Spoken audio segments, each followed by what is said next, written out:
Strange World podcast in 5, 4, 3, 2. What is wrong with you? I'm manifesting. Brittany indeed to the set. Brittany indeed to the set. I've been working on it. I've been manifesting. We got a podcast to do. All right. You're the lady, you're the lady, you're the lady. Oh my God. My fellow strangers. You're leaving that in there? Probably. Is that a way to say hello? Do yodelers say hello like that? You're the little, you're the little, you're the little, you're the lady. Welcome. Yeah. I guess you remember what was the song? Silk. What was this? What? Where is this going? He was yodeling. Yes, but was he saying hello? Yeah. Oh, are you making this up? Or No, I remember the yodeling, but yodelay. Wait, I'm trying to remember it. It's that song. Go ahead. I wasn't about to sing it. No, you know what song I'm talking about, right? That we're calling you. We're calling you. Yeah. And he was yodeling.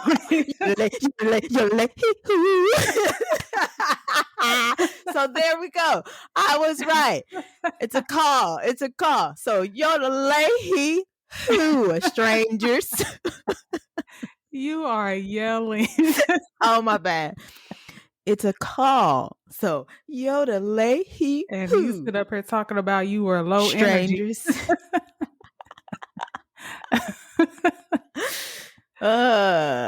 I'm it takes a while to get the engine revved up. I take premium gas. I don't take regular. Okay. Good to know. I'm Britt. And I'm Dee. Welcome to another episode of It's a Strange World After All. Oh, you did good sounding like me. I try to do that every time. I know I said this time. Your disrespect is on 10. First, you had said I was too hefty to fit my measurements on the baby. I said, can I manifest my weight loss? Can I manifest my measurements? You said, what you said? I said, as long as it fits. I said, is it going to fit? Exactly. What I meant was, is your writing going to fit on a small bay leaf? Yeah, I'm going to fit this 36, 24, 36. Please. Just write it really small because it doesn't have to be legible. I know what it says, right? It's just me manifesting into the ethosphere. Yeah. That's funny. Where we at, child? I'm focused. I'm here. I'm at the beginning. I'm here and I'm focused and I'm gonna stop yelling. Okay. The podcast where we discuss true crime cases, the supernatural, urban legends, conspiracy theories, and all of the things that keep the whole world loves it when you strange.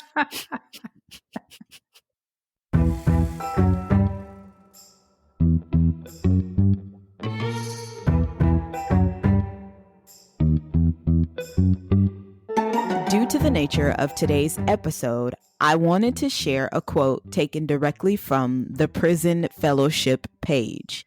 United States courts are supposed to be the guardians of justice, yet incorrect verdicts occur far too often. Since 1989, the United States has used DNA testing to exonerate 225 people after they have spent years in captivity. At least 123 people have been exonerated from death row since the 1970s. Condemning the innocent makes a mockery of justice, robbing men and women of dignity, relationship, time, opportunity, and freedom. Wrongful convictions also endanger the public because locking up an innocent person means the real culprit walks free. I just wanted to share that. Thought that was an interesting quote. Yeah, it is. Yeah. Also, we know who suffers most, or what communities suffer Oh, most yeah. from wrongful Definitely. Yeah. incarcerations. Yes. So In today's episode, we discuss the story of James Joseph Richardson, a man who was falsely convicted in 1968 for the murders of his 7 children. At the time of the murders, Richardson was a farm worker living in Arcadia, Florida, with his wife, Annie Mae Richardson. 7 7. children. Yes. October 24th, 1967, Annie Mae prepared a lunch of beans, rice, and grits for the children. The next morning, the Richardsons left for work. Their neighbor, Bessie Reese, took care of the children while their parents were at work. The oldest 5 returned home from school for lunch. After they returned to school, their teachers noticed they were showing strange symptoms. They were foaming at the mouth and convulsing. The teachers went to the Richardson home to check on the other 2 children. They were showing the same symptoms. Are we to assume that the Richardsons didn't have a landline? Like, why didn't the teachers call to check on children? They had landlines in 67, didn't they? Yeah, but I don't know. Because I don't think, because the parents weren't even home. So, Oh, yeah, that's true. I mean, they were with the neighbor, but I don't know. I just feel like, was this the proper way to handle the situation? And then even in the documentary, it felt like some time had passed before action. Like, it didn't feel like immediate action was taken. Yeah, it wasn't. It wasn't. We would have to get more into it because, Oh, yeah, because there's some stuff in here that's just like clearly, if they had been white, it would turned out different, basically. right. They would have acted a lot quicker, for one. Yeah. Because you're not talking about like, oh, your kid has a stomach ache, or oh, your kid just threw up. No, your kid was having a seizure. Yeah, basically. Basically. Yeah. Okay. Word was sent to the parents that their children were ill. When the Richardsons arrived at the hospital, they were unaware that 6 of their children were already dead. And that's one of the things that I was talking about, because how could you not tell them? They have no clue what's going on. Right. And it says the staff refused to let them know anything. What? I don't know. I can understand maybe not wanting to tell someone something over a phone call, like saying, hey, your children have been hospitalized. I need you to come quick. Maybe I can understand that because, like, I don't want you to be distraught on the way over here. Yeah. But you need to tell me as soon as you see me. Yeah, and it said they refused to let them know anything. So that's what I don't understand, that part. Yeah, they're already at the hospital. Yeah, so I'm a parent and I just know that my kids are at the hospital, but nobody's telling me why they're there. Yeah. Yeah, no. Yeah. James demanded to know what was going on, and the sheriff informed them that 6 of the children had passed away. The 7th child passed away the next day. Unacceptable. That's unacceptable. Yeah, and that's all of their kids. Literally. Yeah, that's every single one of their children have died and they were getting the runaround. Yeah, I don't get it. I know it's back in the day and it was, all of the, I don't want to. Racial tensions, is that what you were going to say? But I mean, but even still, yeah, this is 67. There are plenty of people who are alive today that were alive in 67. So for people and it's sad that was still like that back then. I mean, it's still like that now, but hell, it's like that now. And for people to have the gall, the caucasity to be like, slavery was such and such years ago, get over it. Jim Crow is such and such. Okay, the fact though that it's been less than like, and it lasted longer than it's been. Like, girl, don't get me started. Don't get us started. I was about to say America.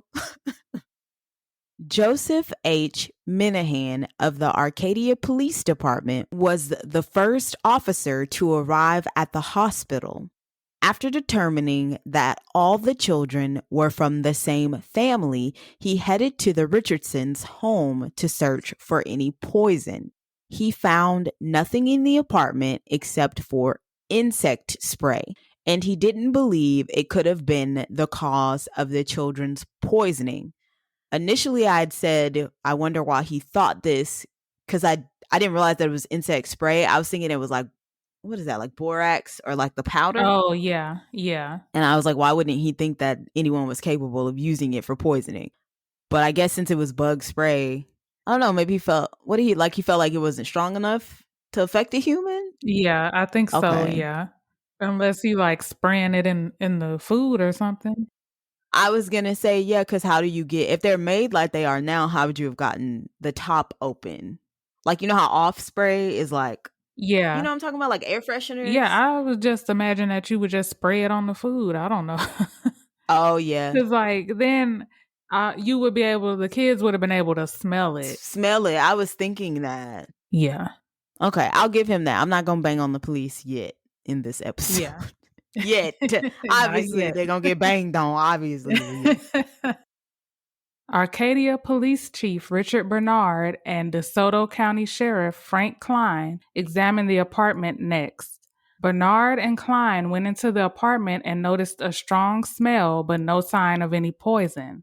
Klein believed the poison might have been a pesticide and went to the shed behind the apartment building, but he found no poison there either. What do you say? Do you say either or either? Is it either or is it either? How often do I say either? Not often. Not often at all. I might say neither. I don't want Or neither one neither. of them. I don't want neither one of them. Neither or neither. The world may never know. The next morning, a 2-pound sack of parathion was found in the shed. The apartment and the shed had been searched 5 times the day before, and all of the officers agreed that the poison wasn't there. Bessie and another resident, Charlie Smith, the town drunk, had discovered the parathion. First of all, how they let the town drunk find something they couldn't? How? Charlie? So I don't know if I could say it without giving it away, but basically they didn't find it because it wasn't there. Oh, so it for sure wasn't there. It for sure wasn't there. So then I have questions. Did he not lock his shed? Oh, I guess you couldn't lock it because it was under investigation now at this point. Basically, yeah, but it wasn't there. Where did it? Okay, that's fine. We can move on. Yeah. It was determined that the children had been poisoned. The lunch that had been prepared was laced with parathion. Parathion is an insecticide/miticide, and it is highly toxic to non-target organisms, including humans, so its use has been banned or restricted in most countries. Annie Mae was the one that prepared their lunch. The mom, yes. Yes. Where was the line of questioning for? We are going to get into it. Okay. Well, I'm going to sit down then. The next day, officers were told that insurance salesman George Purvis, I already don't trust him. What kind of name is George Purvis? My manager, her last name is Purvis. Is she to be trusted? No.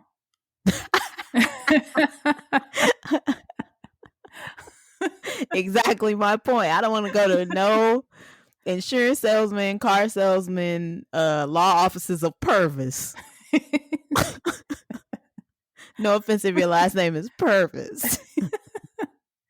Officers were told that insurance salesman George Purvis talked to Richardson about policies for the children the night before their deaths. Sheriff Klein said that this was the motive for the murders. Richardson would collect $14,000. I forgot that was a thing. Yeah. So they're saying that was the old Yeah. insurance policy. Yeah, and I'm guessing back then that was because all of that for 7 kids.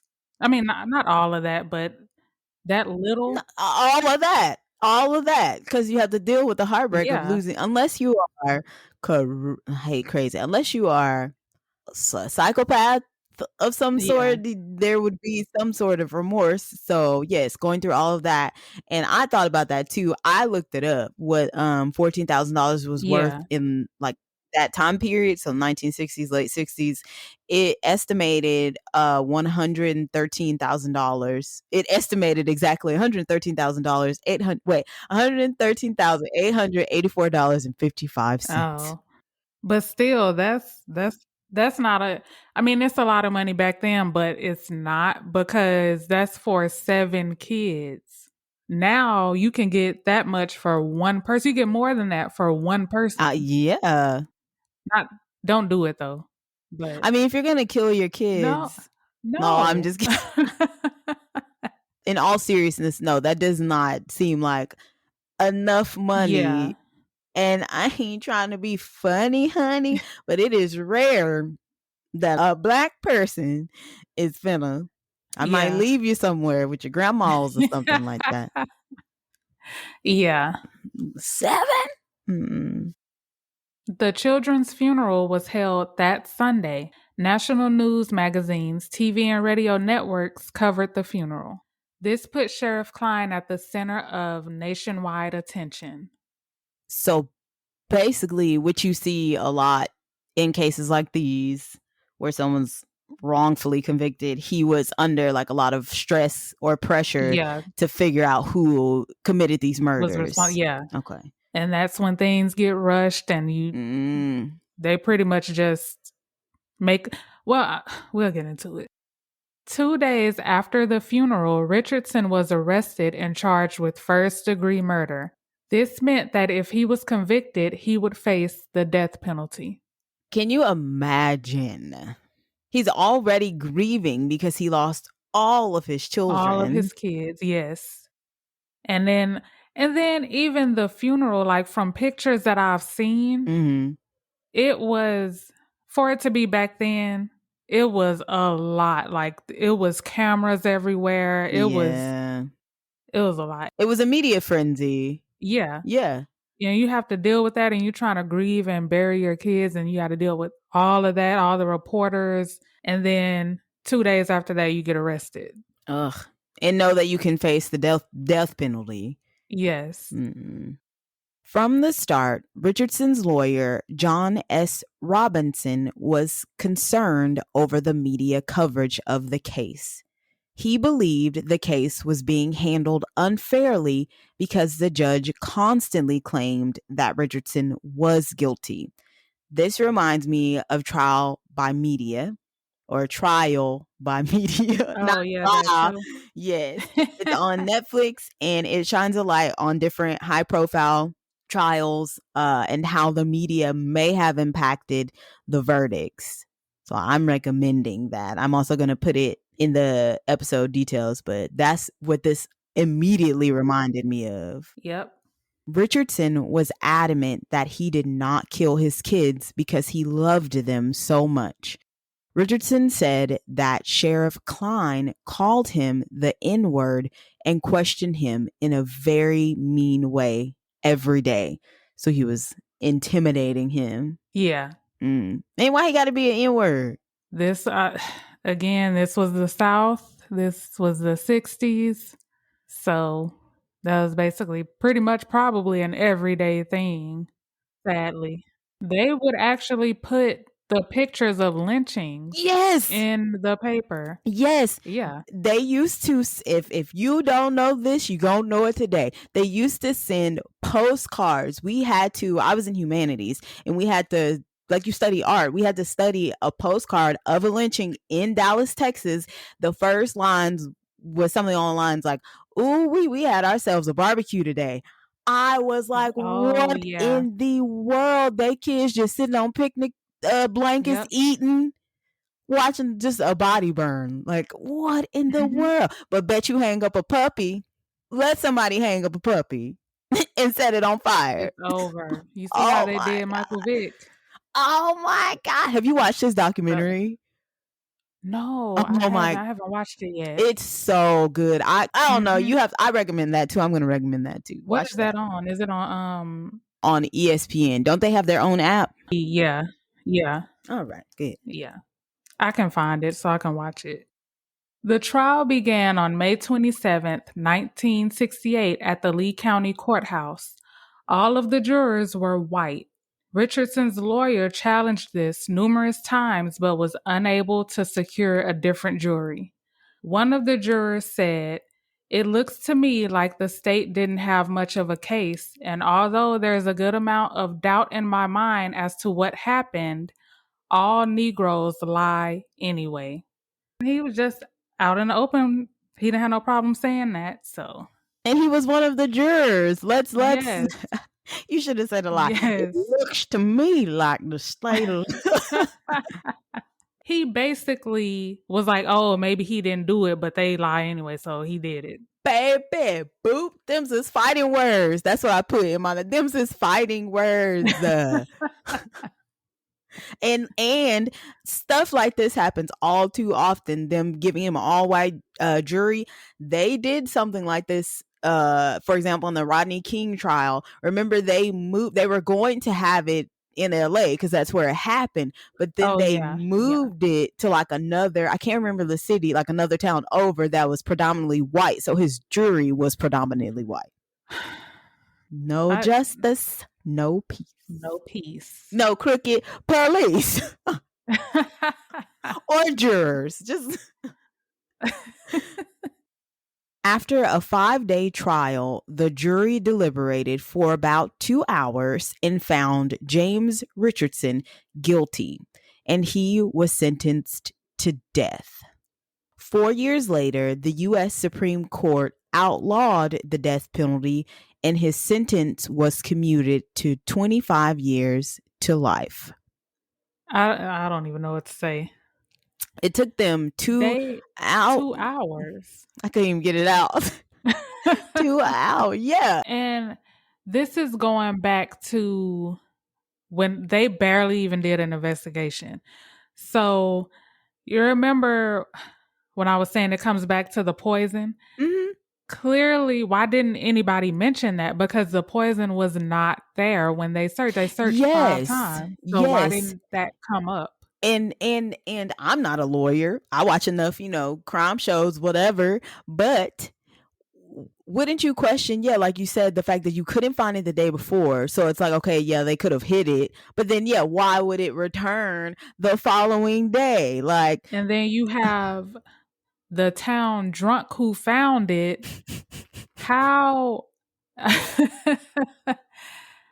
I wouldn't trust a drunk. No, I would. No offense to the drunks out there. Yeah, no offense. Yeah, we appreciate your listens. We be drunk sometimes, tipsy, feeling good, doing a podcast. But I wouldn't trust nobody. Nobody trusts the town drunk or the town like hobo. You just don't. Yeah. This man's spending his life in prison.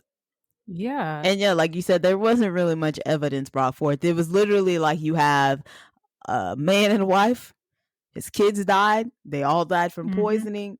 The poisoning wasn't there. Then mysteriously it's there. So let's convict him. Basically. It's lazy. I mean. Lazy.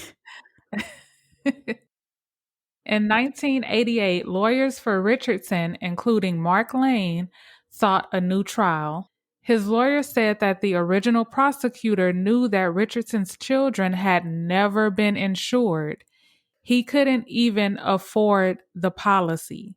So I didn't put this in there, but I think the policy was like $14 and he couldn't afford that. Like, so even they could have at least interviewed the guy. I mean, I know they talked to him, but all they probably heard was, "Oh yeah," or the guy could have lied. Yeah. Why didn't this come up the first time though? Okay, so I just remembered they never interviewed the guy. They just heard from somebody that the guy was there. The guy was there, but he didn't sell him a policy. Basically, he talked to him. He couldn't afford it, and that was it. But the police heard that he was there, and they took that and ran with it, basically. Why didn't the defense though, or did it just never come up? Like, I would assume that the defense would say, "Well, did this actually happen?" Like, cross-examine. I don't know. I think, again, it's going back to race because I think he had a court appointed attorney. Oh. So he probably didn't even care. Oh, Yeah. that's stupid. As far as a babysitter, Bessie Reese, it turns out that she was accused of poisoning one of her husbands and served time in prison for murdering another. She was also mad at the Richardson family because another one of her husbands left her for one of the Richardsons' cousins. Number one, why you got so many husbands? Number two, why are they letting you babysit? And oh, I guess They maybe they didn't probably know. didn't know. They probably didn't know, yeah. And that's why I said I feel like her and the town drunk because they were the ones that mysteriously found the poison. I Mm. think that they put it there to frame him. Okay. Do you think maybe he just, or maybe she just bribed the town drunk to help her? Like, why would he have helped? What would have been his Yeah, that's okay? what I'm thinking to Okay. yeah, to get money, For to buy more, yeah, alcohol. Yeah. alcohol, That's yeah. crazy. Yeah. And then she's this lady. Why wouldn't you hide it the day of? Like, why wouldn't you be like, oh, I'm going to use this and then I'm going to hide it? I don't know. Criminals are dumb. At this time, Bessie is living in a nursing home suffering from Alzheimer's. Richardson's lawyers had affidavits saying that Reese had confessed to workers in the nursing home that she had poisoned the children. Despite this, Bessie is considered mentally unfit to deliver a confession. Prosecutors said she was only expressing grief for serving the poison meal. The documents were turned over to the Florida's governor's office, and Dade County State's attorney Janet Reno was appointed as a special prosecutor to examine the case. If it looks like a poisoner, sounds like a poisoner, it must be a poisoner. She's done it before. Like, I feel like her history should have come into play when Yes. it came to, even if she had this disease that is a disease of the mind, someone still should have been like, yeah, but she's been in trouble for poisoning twice before. Yeah. She killed, so how the hell she get out from the first one? I mean, she murdered somebody. All I can think of is back then how women were considered, oh, she couldn't have done this. She's a woman. Oh, You know okay. what I mean? Like maybe she got off for some reason or Yeah, for being a woman. okay. Because back then, women were getting away with all kind of stuff back then because people didn't see them as a threat. Right. They underestimated them. Basically, yeah. That could be it. I don't know. Oh, because she had basically confessed over 100 times. And then like the first trial, the prosecutors knew all that information about her and they just chose not to use it. It never came up in the trial. Oh, that's because it didn't fit their narrative. And like you said, for whatever reason, his defense team didn't seem that great. Yeah, at all. But yeah, basically all of this stuff, they knew, they just didn't bring it up. They should have. I mean, that way you would at least have somebody. It all went back to the sheriff though. I think the sheriff had a lot to do with all of this by not taking it seriously basically. Yeah. Yeah. We should look into that sheriff and see if he was like up for like election or something or like mayor or Oh. something to see. Because I Yeah. feel like that's why a lot of times they make deals with the devil because they're trying to move up in the world. Yeah. On April 25th, 1989, a judge set aside James's conviction, ruling that the suppressed evidence had prevented him from getting a fair trial. Richardson was released from prison on May 5th, 1989, after serving 21 years. Also, he never had a chance. I just thought about this because first of all, he's black Mm-hmm. and he basically learned how to read and write in prison. So he didn't know how to read. Oh. Yeah. So he The whole time, he probably didn't even know what was going on. He probably, Mm-mm. he learned to read and write in prison. And I think that's what made him go get the new lawyers and, all of that. Yeah. Yeah, That's crazy. That's sad. it is. He almost served the minimum. He almost served Yeah. 25 years. Ugh. Richardson later filed a wrongful conviction lawsuit against DeSoto County that was settled for $150,000. And in 2008, he filed a claim seeking compensation from the state of Florida, but was denied.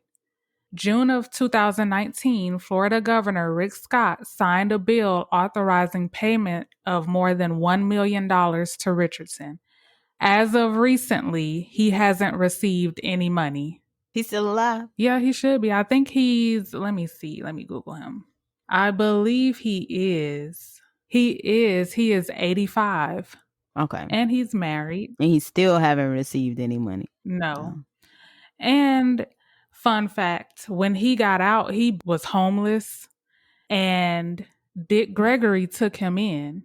So he lived with Dick Gregory after he lived with, was it before or after? He was living with this white couple. Yes. Yeah, that's who I remember. And because they were in the documentary, but I didn't like the way they were just like, oh, we don't know what he would have done if it wasn't for us. And, just basically, yeah. So he may have lived with Dick Gregory after that. Dick Gregory, rest in peace, or Richard Claxton Gregory, was an American comedian, civil rights, and vegetarian activist. Because I don't feel like younger people would know.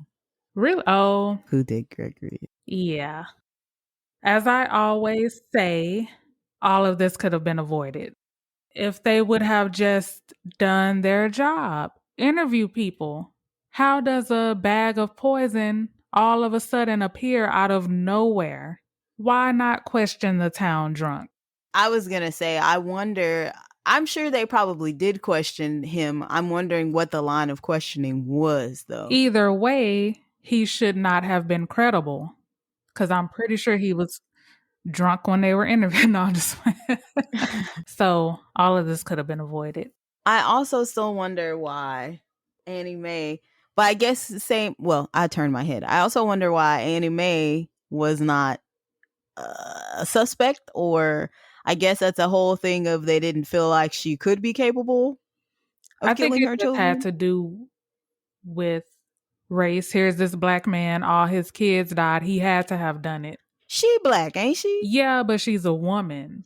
Yeah, that's what I was saying. She's the one that made their lunch. That's why I'm just like. She made the food, but she didn't feed it to them. So my thing is, why wouldn't they have questioned the babysitter? Right. Because she was the one that gave it to them. But maybe they felt like, well, she just didn't know that it was there. Because, yeah, what would be your motive? Why would you do that? And what? I mean, they said her motive. I mean, that's not a strong enough motive for me. I'm sorry. You being upset because. You never know what anybody is capable of, though.